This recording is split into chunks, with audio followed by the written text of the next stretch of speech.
Thank you. Well, good morning, everybody. My name is Tim Hwang. I help to direct the joint Harvard-MIT program on ethics and governance in AI, and formerly used to run public policy for AI for Google, and really excited for the panel that we have this morning. So let me observe that this is probably the third or fourth panel we are doing on governance or issues. And so I want to use this opportunity to kind of move us in a slightly different direction and to, I guess, follow Max's exhortations this morning to move us in a more crystallized, concrete direction. Right? Where does this all come to?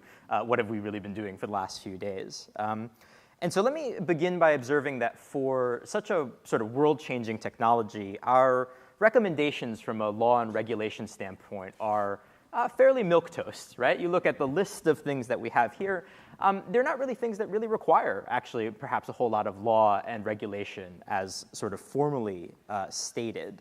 And in fact, reading a lot of the reports in, sort of policy and regulation around AI, they tend to follow a similar pattern. First, there's a lot of throat clearing. There's a lot of risks and opportunities from AI. And then they tend to conclude on something I call sort of like the magic theory of dialogue, right? So from a law and regulatory dimension, it's something along the lines of, well, we just need to get people together to discuss, and the results will be great, right? And then the paper sort of abruptly ends. And I want to see if we can get ourselves a little bit further than that, right? To get really much more concrete about, from a law and regulatory standpoint, what can we do? What can we actually introduce here? Is there a role for these two sort of levers on shaping the kind of future of the technology? And so, Nico, let me start with you, actually. So I know your work at the Future Society is very much in this vein, right? Which is we need more dialogue in the law and regulatory space around AI. But let me ask you really concretely, like where are we all going? What sorts of law and regulation, is the Future Society pointed towards? But in general, what would you hope that lawyers and policymakers should really kind of be headed towards? Well, thanks for the question. I think it's a very important question. Yep, Mike. Mike is now you're on. Okay. Yep. And I can respond by talking to you about very practical stuff that we're working on right now aligned with that. The very first one is something that Cyrus, who works and advised the UAE State Minister for AI, mentioned yesterday, and we're actively preparing for, is a well-curated collective intelligence methodologies induced by a platform for global dialogue. It's the Global Governance of AI Roundtable, GGAR. And if I can interrupt, what methodologies are you talking about specifically? Is it something along the lines of, we think everybody should consult with the public before deploying an AI system? Or? So we are borrowing from the latest collective intelligence methodologies. For example, we're refraining from doing any panels, any keynotes. It's only breakout sessions, which are curated and prepared months in advance. Right now, we are in the preparation cycle. We have handpicked a number of experts, a number of practitioners, investors, doers, industrialists from the 5 continents, relevant to the topic, partnering with organizations such as OECD, UNESCO, IEEE, CXI, World Bank, to try and bring the right kind of conversation there. So the goal is still very much in the conversation vein. Yeah, but it's not only speaking in the air. We have identified with those partners 14 different topics and prepared the conversation so that on the day of the conference, the collective intelligence exercise can lead to somewhere. So that's the first very active process. And it's not a conference. It's a multilateral, multi-stakeholder dialogue process. By no means it's perfect. It's totally imperfect, of course. It's always an experiment, but that's something that it's going to be the second edition of, and we're actively working on. The second thing I can only allow you a second one. So. Yeah, but the second thing I want to mention is this AI for SDG Center that we have been working on with the UAE government, with the UN agencies for over 2 years now. And we're envisioning this very much aligned with the proposal up there as a public-private people partnership factory out of which we can garner and engineer the business models, the ethical models, the legal models, let's say the IPR. Yeah, and we'll dive more into this. So let me pause you right there, actually, because I think that actually sets up the discussion in a really good way. And Wendell, if I can bring you in, I mean, I know you are an old hand at these kinds of discussions, and I think in particular what you have to offer this discussion is your experience in the bioethics space. And I'm curious, is this kind of the state of discussion you would expect at this moment in AI, or do you think we should be, reaching further, right, than kind of these types of efforts? Well, I mean, So as many of you already know, I've taken responsibility as the lead to to develop an international Congress for the governance of AI. And it perhaps differs a little bit from what Nico has just talked about in that, that there is some pressure to go beyond even the conversations and put in place some new mechanisms for the oversight and coordination of developments in artificial intelligence. And that's also a similar concern in the biotechnology space. For various reasons, we are starting with artificial intelligence rather than synthetic biology.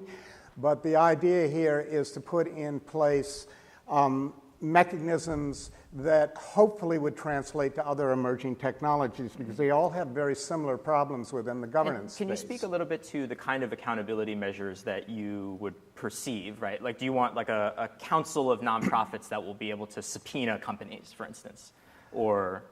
Not at this stage. Okay. But, excuse me. It's clear at this stage there is a wide variety of institutions that are jumping in and will take on various governance tasks. So at this stage, our first concern is coordination and cooperation and agile and collective oversight, flagging the gaps that need to be addressed. And if there are gaps that need to be addressed, then it's not just whether they get addressed governmentally, but whether they can be addressed through soft governance, meaning standards and laboratory practices and procedures, insurance policies, whether they can be addressed through corporate oversight, or whether they can be addressed through technological solutions. So all of that comes into play.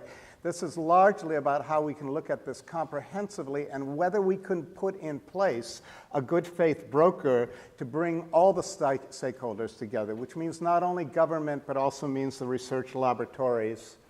And let me pause you there, because I think that sets up the scene really in a nice way, and is maybe a good way to bring in Jeff and Helen to this discussion. So I think we've heard a very hopeful story from the last two panelists. You know, there's these big efforts to kind of bring governance and discussion together. There's lots of different institutions taking on different tasks of governance. But I think, you know, for the institutions that both of you are part of, right, Tencent and FHI, you know, you're participants in a lot of these forums.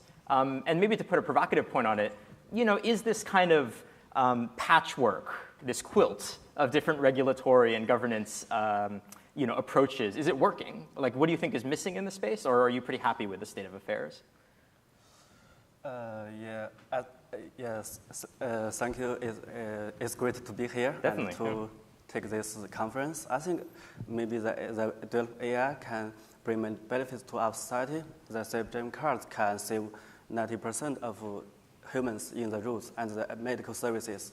Medical AI can do better diagnosis for the patients. And although these benefits, the AI may bring many risks to our society, and the traditional regulatory and legislations is not sufficient to handle the risks brought by AI. So I think there will be 3 levels of legislation for us to Right, and to put a finer point on it, so you're saying that we actually aren't where we need to be right now. I think we need to be. I think there will be 3 levels of regulations. The first level is a law of ethics. So today everyone is talking about ethics and making some statements about AI, the beneficial AI, the inclusive AI, democratizing AI, and AI for good. Every person, every organization, maybe many nations are making these kind of statements and guidelines. And you think about that. Sorry, finish this out. There is still a lack of international agreement on how, because AI is a big thing, will impact all humanities in the earth. So I think we still lack an international consensus on how we will approach to AI. Right, but you think that things like fairness should eventually be enshrined in, say, international law. So you would say that it's good for maybe all the countries and different stakeholders to get together and say, we want this definition of fairness to be the one that all companies should follow. I think we are still in the early stage, and I think maybe first we all call about collaboration and cooperation between nations, between companies. I think so we can try to propose an international conference agreement, maybe a treaty on ethics of AI, including AGI. That will be represents all the opinions from all the nations. regardless your ethicals or your nationality. I Great. think we will need such a framework. Yep. So let me pause you there. Helen, do you want to jump in? I mean, so to return to the original issue, I mean, is the current global system of governance around AI working right now? From your perspective as a participant, right, in a lot of these forums. I guess I would say it seems like it's not really existent yet, and like starting to emerge. I also kind of want to push back on you a little bit, Sure. actually. Bring it. In that, I mean, this conference has been very explicitly set up as focusing on AGI, and I thought it was interesting that you opened this panel, which is sort of about governance, and you asked specifically about laws and regulations, which are sort of the hard side of governance as opposed to the soft side. Right. And it actually feels to me like we're basically not ready at all to have sort of laws and regulations that relate to AGI. You know, as far as I can tell. And so I think there are lots and lots of, I mean, a big problem with talking about anything in AI is that it's such a gigantic space. There's so many different issues, so many different applications. Sure. Identifying cats and drone targeting. Right. So I think it's really good that the space is starting to sort of specialize a little bit. And so conferences like this are being like, hey, this is the set of issues we want to talk about. It's AGI. We're not talking about self-driving cars. We're not talking about drone targeting or identifying cats. So I think there are lots of different steps that need to be taken on different sides of this technology, and I'm excited that there are starting to be people specializing in sort of various applications and thinking about what the regulations we need for those applications would be. I feel like for AGI, we're at a much more preliminary stage at this point. So Helen, I think, has put forth actually quite provocative thesis, I think, right? Which is to say, if the question of the panel is, you know, what kinds of law and regulation do we want around AGI? Your answer is none at the moment, right? And that actually, there's maybe a good argument to say no, right? I don't know if everybody on the panel would agree with that, though. Like, as it pertains to AGI, would the other three panelists agree with the notion that, you know, there is actually no role for law and regulation here? And hard law and regulation, sorry, to be clear.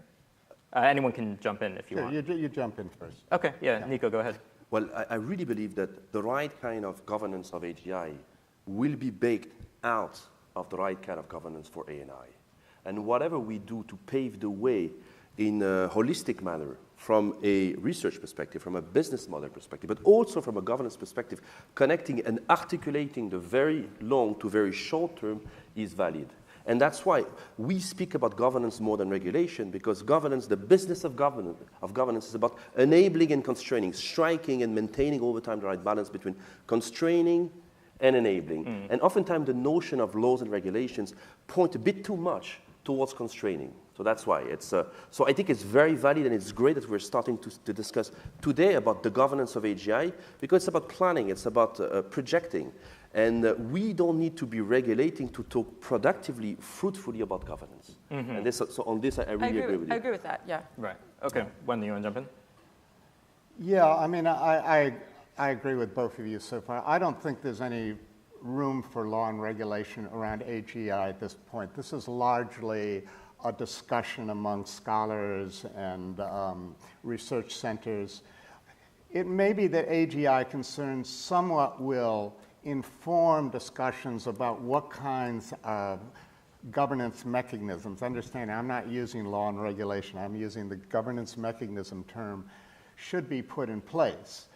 But I think we often get a little naive in this room and maybe a little overly idealistic about the trajectory for AGI and what AGI will bring about without really seriously looking at what's happening between here and there and the governance and governmental responses to that are going to shape it.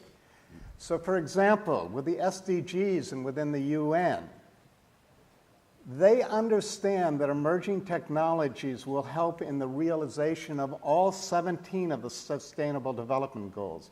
But at this moment, there is deep concern that the emerging technologies, and particularly AI, will upset the realization of some of these goals, particularly when we talk about jobs. We all understand that territory. But also in the way in which AI is exacerbating inequality and how that's leading to instability and how that contributes to food insecurity and shelter and a whole flock of other issues. So the first thing you are going to see is responses coming out of the international community about ways in which in the short term In the more immediate term, we can address the imbalances that are leading to destabilization within the world. Yeah, and Jeff, let me just add one other pointer. The other is, I think none of us are naive about the fact that there are forces in this world that are more interested in instability and competition than they are in cooperation. Yeah, we're about to get to some of that. So, right. All right. So the key point here is, the project I'm involved in right now is not particularly concerned with AGI, and I'm not going to pretend that it is. But what does it have to do with AGI? It has to do with whether we can create a culture of cooperation around the development of AGI, cooperation internationally. Cooperation is a habit. It sometimes has to start with working on shared concerns and then progress toward more difficult issues. So let me pause you there. I got to go one step further. All right. But the problem we have at the moment is one of the most difficult issues, artificial lethal weapon systems. They have been forced to the fore at the very beginning. And they embody the insecurity and the competitive instincts that now exacerbate tensions between nations. Mm-hmm. So, Jeff, I want to get you to have a final word here before I kind of pivot us a little bit. So I'm curious if you have a response to the last few comments, which is, I guess, provoked by Helen's kind of resistance to the way I framed up this panel, which is to say, no one's really doing anything real on hard law and policy. And then I think the panel has steadfastly stated, okay, well, we're not about hard law and policy right now. What we really need is dialogue. What we really need is governance. Do you buy that move? I think there are lots of soft mechanisms other than governance. Sure, right. Sorry. I think I'm partially agreed with other speakers. Okay, partially. Yeah, partially. Yeah, Can I hear the disagreement? Yeah, first? the AGI is still far away. There is no such a thing as AGI, so we cannot regulate the thing that it does not exist now. Mm-hmm. So the AI is only used in some specific domains, in transportation, in medical service, in finance. So there are already many laws. The governments from all over the world are trying to make new regulations about this kind of AI regulations, but not for the AGI. Mm-hmm, right. But I think we still have, there is still room for we can make regulations for the AGI in the future. Maybe we can make some predictions. What kind of AGI do we want in the future? Mm-hmm. Can we? Yeah, maybe if the AGI is embodied in a robot, can we have a marriage or relationship with the AGI? That's kind of future stuff. I think we can think now. Great. Yeah, Nico, you want to jump in, but I will give you a tweet-length response. Old Twitter, 140 characters. Yeah, so as part of the OECD high-level expert group on AI governance, one way we're trying to bake long-term into short-term is to bring a principle of risk management into the framework. Yeah. That's so where we're trying not to talk about AGI and yet plant the seed, because these guidelines could become something that could become globally influential. And that's just one tiny example of how we're trying, and it's imperfect, to articulate the long and the short term. Yeah. Great. So let me concede, you've defeated me, right? We've all agreed sort of that we want to do governance. But let me pivot us slightly and recognize a certain reality about the way in which AI is developed and deployed, which is to say that, frankly, actually, a lot of the AI that is developed and deployed and the most important systems that are being deployed right now are in the hands of a relatively small number of companies, right? And so the nihilist or the cynic in me would say, well, this is all very nice that what you're doing with the OECD. It's all very nice what you're doing, having these nice meetings in different places. But what is your actual point of leverage over these companies, right? And that's particularly in a world where I think some people have made the argument that, the global system of rules is sort of breaking down, right? Mm-hmm. And so let me put that challenge to the panel and say, okay, well, I think we all agree that we should work on governance. Right? What will make that governance effective in a world where really a small number of corporate interests actually have a really dominant role, and it is sort of at their election that they would adopt some of these rules? Anyone want to pick that up? Yeah, I can strongly contest the fact that you're neglecting the importance of governments in long-term techno-scientific revolutions. Mm-hmm. Facebook, Google, Uber did not invent any science, not it's changing, but for a long term, they innovated on top of massively publicly funded research. I agree. Which gives me a lot of hope. And that's why you're staying in science. And Yasha, I'm going to be calling on you later, so be ready. It gives me a lot of hope because we, the people, as citizens, have a lot more agency than we think over the long term. But I agree with you, it's changing, and I agree with you, agency is transferring, and that's why I really want this CERN for AI project to focus on science so as to swing back the pendulum of research away from industry back into academia. Okay, right. So you're not necessarily putting forward a theory that we're going to guilt trip the companies into working with civil society, but instead you're saying that there is a big role for sort of public funding to play to change the balance of power. Today and tomorrow. Okay. Any other comments on this?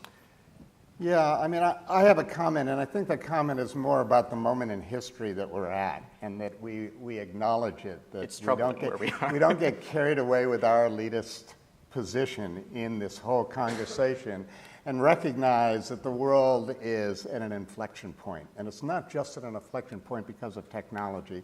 It's an inflection point because rightly or wrongly, large numbers of people in the world are perceiving that this international order of cooperation and domination by multinational corporations and the whole kit and caboodle isn't really working for them. And therefore, they are willing to, apparently, to bring down the whole international mechanism, the whole thing. if that's what is necessary. So that's already put pressure on all of us who support international cooperation. But secondly, it's created opportunities for politicians who want to build on that. And one of the ways they may build on that is to make the multinational corporations scapegoats, particularly the IT oligopoly. Which will be the AI oligopoly. Right. I think we all understand that. So it's not just about issues around social media and manipulation of voters. It's really that if the corporations don't get this, they will have governments come down hard on them. And they will be blamed for destabilization that takes place in the world. And so if I can articulate it as a strategy, right? You're kind of saying, look, the companies might not get it right so that public opinion will increasingly turn against them. And civil society has a need to kind of stoke those flames, right? To get politicians to take more aggressive action here. At least some groups within civil society. Helen, you look like you wanted to jump in. Yeah, I guess I just have a slightly different take. I think your comments have made sense and been very reasonable. But I think I would have a take that's maybe a little bit more similar to Tim's in terms of thinking that there are probably a small number of actors where if you can work with those actors, that might be a highly leveraged way to kind of implement governance mechanisms of various kinds. And actually, I think probably essentially for that reason of the list of goals that, list of ideas that we voted on, I think the one that I am tentatively most excited about was this idea of a windfall clause. And I think one of the very nice features of that idea is that you really don't need many people to agree in advance to do that. That's the kind of thing where I could definitely imagine a small number of companies deciding that was a thing that they were going to sign up to. And do you have a theory of how to get companies to adopt that, right? Is it moral suasion? Like it is for the best benefit of the world that you should do this, or? I think this comes back to something that came up yesterday as well, which is I think a lot of actors in this space want to be doing the right thing, and they just also have sort of other interests and other things going on. So I would imagine the sort of best mechanisms for that to be largely, I guess, private conversations with certain people, and then perhaps that backed up by trying to understand how the employees of the company would feel about that, trying to understand how some of the other stakeholders involved with the company, because it would very likely be positive. Right. And so then sort of combining those. Yeah, and I think that's all very speculative. Right. That's what I think is interesting is this kind of emerging two-pronged strategy where you sort of have Wendell is the hammer, right? He's the heavy. He's coming in and basically saying if you don't get this right, like society is going to take care of you. And then at the same time, there's a need to kind of invest in these private conversations that say, well, those guys outside, I'm not with them, but you should really work with them. Honestly, not to be misrepresented. Sure, I'm just trolling. My sense is that we're both not so. We've given expression to different strategies, but both of these have to be taken. Right. I also think it's not necessarily a new or unusual thing. Maybe the structure of the actors is slightly different, but I think a lot of friends of mine who are involved in sort of political organizing in other ways often talk about the inside game and the outside game. The inside game being sort of having people who know people in the relevant government structures or whatever, who have those one-on-one relationships, who are having the in-depth conversation, and then the outside game being political movements, large numbers of people, large amounts of pressure, and the combination of those.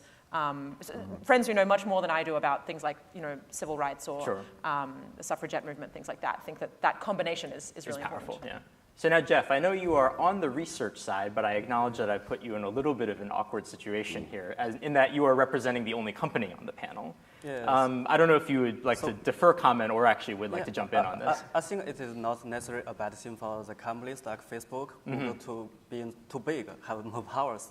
I think in the last 20 years, these companies being big as a result of competition, and they bring many benefits to our society more than harms and risks. I think people are worried today because 2 reasons. First, these companies can have access to huge amount of data, and we as an individual user feel about we do not have control to our data. The data ownership is a hot topic in this kind of issue.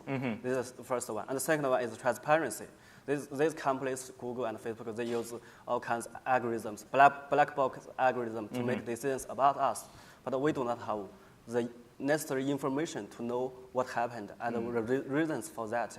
So I think that these kind of 2 issues is very important. Right. If we think about the AI, maybe the AGI, also these 2 issues. The first, access to the AGI. So as an individual, we do not have access to the AI, the abilities, and the AGI. Right. First, second, we lack the transparency requirement. Right. Can I put a harder point on that? Like, do you feel that companies, or if you only want to speak to Tencent, if it has an obligation to ensure transparency and proper data use? I think as a company, you develop this kind of technology and you handle with users' data, you should bear the responsibility to handle this kind of data and technology more transparently. And maybe some people in China, some research says for transparency, you have to disclose the source code to the consumers, but I think this is not a necessary thing. Many people, they do not understand the technical stuff. If you disclose the source code to consumers, they cannot understand. So I think the alternative approach may be reasonable. You can provide an explanation just like the GDPR. Right. They have an article about the right to explanation regarding the Tencent's in favor of the GDPR. Because... Let me pause you there. No. Well, great. So we have about 15 minutes left. There's some hands, I think, of people who want to ask questions. And so, Jillian, you want to start? Sure. Am I waiting for a mic? Yeah, I think it's coming around. If someone can take care of that. Right, here we go. I can yell. Okay, thanks. This has been really, really terrific. So I want to pick up on the who owns, which I would reform as who owns the AI and what was it built on.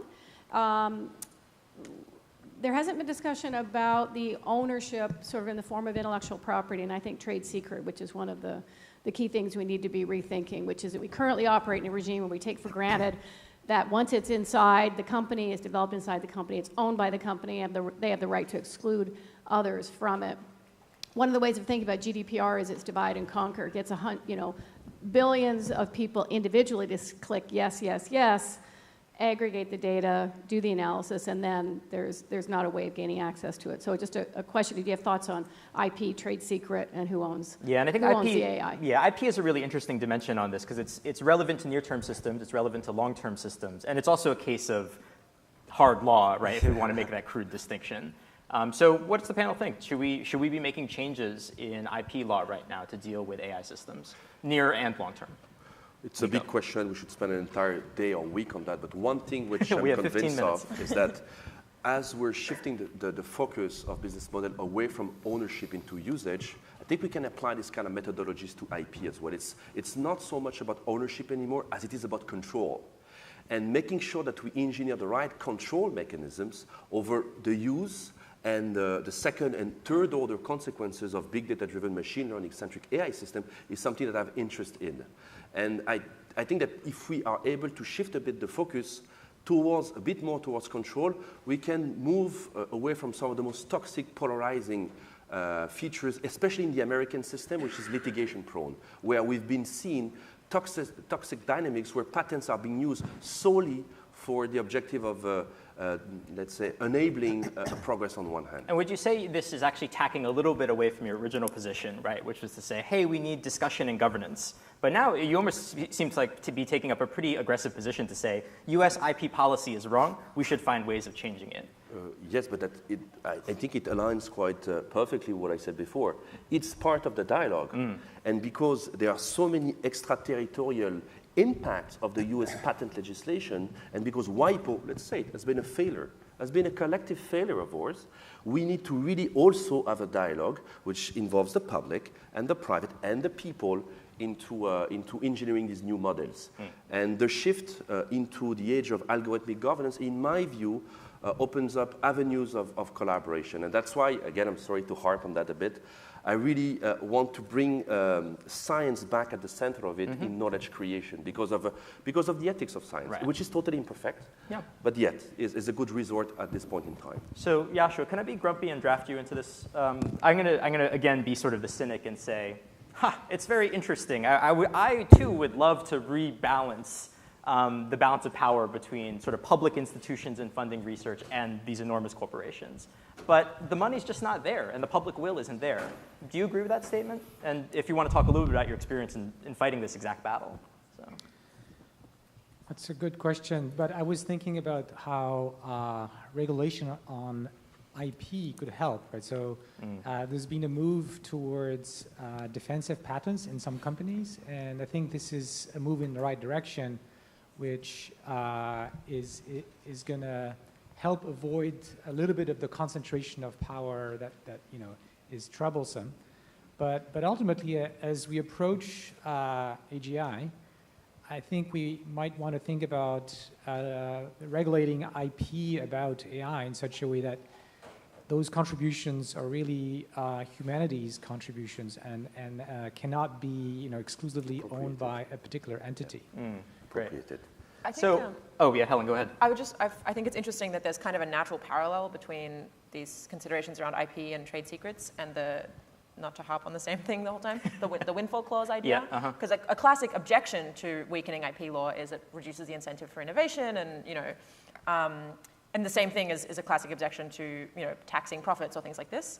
And so I think it's interesting in this situation where we think there might be these massive imbalances or these massive potential gains, that these opportunities come up where you can sort of shift around these factors without necessarily taking away the incentives in the way that people would usually object to. Right. So massive investment. Well, I'm going to pause you, so we got to get to other questions. Right. So massive investment in academic research in AI, which has increased quite a bit in the last couple of years, not just in Canada. Now we have lots of countries doing this. I think is also a move in the right direction to shift a bit of that balance. Right, definitely. Other questions? Let's do one over here, and I will come back. So, yes, over there. Should we be concerned that a windfall clause will weaken signals we receive from financial markets? So, for example, if the financial markets think 1 in 1,000 chance DeepMind works out, that's not going to have as big effect on Google's stock if we think Google's going to limit their take to $1 trillion. But if we think Google could take 1,000 trillion, it will have a massive effect on Google. So we'll gain a lot less information if we believe windfall clauses. Well, Helen, you've been the one who's been... It's my hobby horse, so apparently as of this panel, it's not my idea at all. You were representing actually the whole windfall clause movement right now. I don't know, I'm kind of skeptical that financial markets are our best source of information about progress in this area. Alan, I see Alan raising his hand. It's his idea, or his joint idea. I would love to hear his point. Yeah, and this is a little bit inside baseball, so I don't want to rat hole on this issue. So, Alan, if you want to jump in. Yeah, very briefly. Yeah, half a tweet. If the financial market signal is important to you, you can set up a contract for getting the windfall and see how much it prices in the market. That's all. Thank you. Next question. Back there, please. We've got two. We'll do both of them. So those will be the last two questions. So whatever order you want to do them in. Okay, Hey. you've got the mic, so go ahead. Thanks, panel. I think Martina Kuntz made a really good point about the fact that AI is already being regulated all around the world in ways that none of us have any idea about, like in the civil aviation industry and very specific industries. There are substantive hard laws being made that will affect the development and deployment of AI in really wide-ranging sectors. And I was wondering what you think we can do to sort of aggregate the trajectories of law that are being made in all of these individual patchwork places into, like, try to see where they're going, what effect they will have on AI and then AGI regulation, and how we can direct that progress through this piecemeal system that we have right now. Yeah, I think that's actually really intriguing. That it strikes me, and your question raises this, is that there's this interesting break, right? Which is like, if you look at near-term AI systems, the political reality is essentially it's being regulated on a very much sort of domain by domain or, you know, kind of piecemeal way. But when it comes to AGI, there's sort of this presumption that, like, okay, this is going to be the thing that we're going to have to regulate, right? And yeah, I'm interested in kind of how you would respond to that, right? Like, how do we transition from a world in which the regulatory framework is, in fact, incredibly fragmented, to a world where it sounds like the presumption of this discussion so far has been like AGI will be a thing that will have to be, you know, regulated as a separate thing on its own. I don't know any responses to that. Well, I think the way so much of the conversation here has been caught between the world as it is and the government structures we have, and the sense that we need more agility, we need it to be less top-down, we need better distribution mechanisms. We already have a distribution crisis. We may need more coordination. And I think some of us, what we're talking about is how we bring in new mechanisms that allow us slowly to transition to more agile governance. Now, how quickly that will come, whether we will succeed or not, none of us have total control over that. Yeah, I think but that's certainly what's at the heart of the proposal that I'm engaged in. There's been so much talk about the need for agile governance, particularly when we're talking about emerging technologies, but there's been very little attempt to put the mechanisms in place and begin to what we can do now and slowly see if that gets enough force behind it that we can deal with some of these more tricky policy issues. Nico, you want to jump in? Yep. I think that we need to be very cognizant of the fact that the AI revolution does not happen in a vacuum, and that it's part, and it's at the core, it's a manifestation of the digital revolution. And so long as the current paradigm of AI being big data-driven, machine learning-centric AI system, which could change, the data governance remains the highest point of leverage to create and to move beyond fragmentation. That's why the Europeans in the room have had a particular interest in looking how GDPR creates the conditions for a level playing field across several layers of AI governance. But let me say that the point that you're raising and the demand that you're putting is very valid and very needed. And one context that we're particularly interested in to articulate that conversation is developing world and developing economies. I think particularly in those contexts, there is a need for policy playbooks because the digital divide in the age of AI will grow in cost, potentially exponentially, maybe not exponentially, but the curve is steep and is worrisome. And is it the position of the future society that the GDPR norm should apply to all emerging economies? No. Okay, great. But to be discussed. Yep, to be discussed. So we have another question. You've been waiting, so. Sorry. Yes, go ahead, yes. Thank you. Well, my point is about that we cannot put on our shoulders all the effort of the science of AGI, meaning that pulling into the academia more of the research will also involve other partners, such as the sociologists, the jurisprudence, the economists, and affected populations, and psychology. Right. For instance, once you try to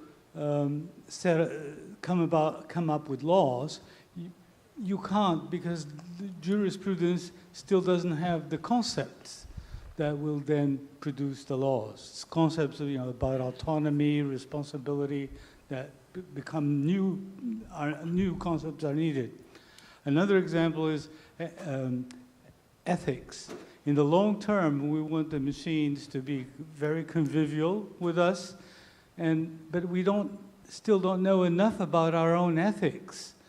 And so we need more research into the psychology of ethics, sociology of ethics, and so on. Mm-hmm. But in dialogue with our other colleagues from the academia, because they need to see what kind of scenarios we're seeing coming into the future. And the same goes for economists. Let me pause you there. I think I want to make one more comment. Just to mention the social contract. Yes, absolutely. Yeah, and I think there is a very interesting question that unfortunately we will not be able to resolve in 120 seconds, which is who are these publics that we're bringing into the room, and how can they possibly be representative of the entire planet? You know, that's not to mention the population of the planet in the next. That's right. Yeah, in the future. Yeah. Who's representing all those future peoples? Stuart, final question or comment. Okay, so I apologize if the panel already addressed this. I arrived a little bit late. But there is one law which is not domain specific. So in California, it's illegal now, since January 1st, I believe, for an AI program to impersonate a human being without self-declaration. Did you already discuss that? No, we did not. But I mean, it seems like, as an example of a first step, I've talked to hundreds of people about this. Not a single person has come up with any serious objection. And I think it's something that you could quickly get passed. So when the right wing wants to pass legislation, they have this organization called ALEC, which writes laws specific for each of the 50 state legislatures and gets them passed. This seems like a law that we could get passed very easily. I can't imagine anyone standing up there and say, yes, AI assistants should be allowed to impersonate people. And if they do object, then we'll have an AI impersonate them and see how much they like that. Real great reputation. Would hate to see something happen to it. I think that's right. And so maybe a final comment is, I do think that this community is missing a ground game, right? That there is no ALEC analog for people concerned about these issues. And that actually does severely limit your ability to actually shape realities on the ground. So we are out of time, aren't we, Anthony? Or are we?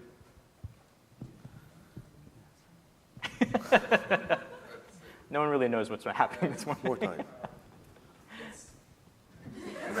Yes. And with that, thank you very much for your time. Thank you so much for this wonderful panel. And